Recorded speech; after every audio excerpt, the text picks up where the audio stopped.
So there are three types of code switching. The first, let's see the example of tag code switching. Prilly, thank you so much. Thank you so much bisa membuat aku cerita-cerita di sini. As we know, a tag code switching happens when a bilingual inserts short expression or tag from different language at the end of his or her utterances. From the video, there is insert short expression which is thank you so much in English and continue with Indonesian language bisa membuat aku cerita-cerita di sini. The second is intersentential code switching. Let's see the example. My text doesn't work that morning, jadi gue bener-bener harus kayak nelponin semua orang dari bangun. An intersentential code switching happen when there is a complete sentence in a foreign language uttered between two sentences in the best language.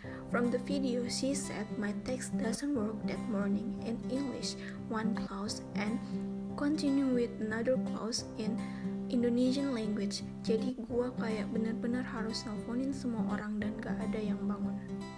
The third one, let's see the example of intrasential code switching. Yes. Kalau kamu bisa memutar balik waktu, would you still be one of those two things atau tetap milih jalan jadi artis? An intrasential switching is found when a word, a phrase, or a clause of a foreign language is found within the sentence in a best language. From the video, she said kalau kamu bisa memutar balik waktu in Indonesian language and she continue with English clause, could you still be one of those two things and then ends with Indonesian language again atau tetap milih jalan jadi artis? Well, the next about code mixing. There are also three types of code mixing. First, let's see the example of video about intrasentential mixing.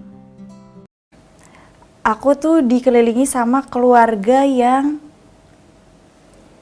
happy go lucky. Yeah, okay. Kayak ya udah, ada masalah apa, ayo pikirin, tapi setelah itu bawa ketawa aja. As we know that intrasentential mixing is kind of code mixing occurs within a phrase, clause, or sentence. From the video, she said, aku itu dikelilingi sama keluarga yang happy go lucky. Kayak ya udah ada masalah apa ayo pikirin tapi abis itu bawa ketawa aja. In that sentence, she put one English phrase between the basic language is Indonesian, which she used. The second one is intralexical mixing. So let's see the example. Yang pasti lebih bagus dancingnya daripada nyanyi. As we know, the intralexical mixing is a kind of code mixing occurs within a word boundary in the form of prefix and morphemes. In that video, she said lebih bagus dancingnya daripada nyanyinya, where the word dancing is an English word and she adds the suffix nya, so it becomes dancingnya. The third is involving the change of pronunciation. Let's see the example. Hey Gembira Squad, apa kabar dan selamat datang kembali ke channel ini. As we know, this kind of code mixing occurs at the phonological level as when Indonesian people say an English word but modify it to Indonesian phonological structure and vice versa.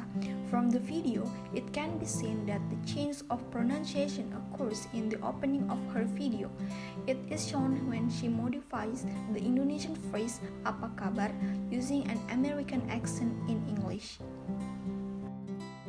Well, the last about inference, there are three types of inference. First is logical inference. Let's see the example. He is successful because he works hard. He works hard, so he is successful.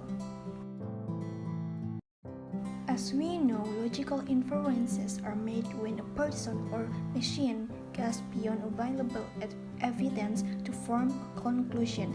With a deductive inference, this conclusion always follows the stage premises.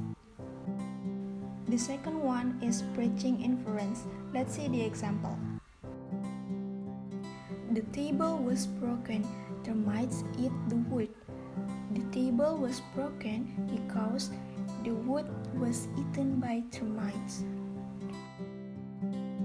From the video, we know that bridging inferences are specific types of inferences in which the object or events referred to in sentences are connected in a meaningful way so as to create a coherent discourse. And the last type is elaborative inference. Let's see the example.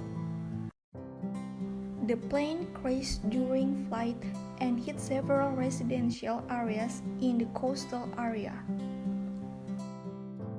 From the example, an inference is elaborative if it plays no role in establishing the coherence of the text.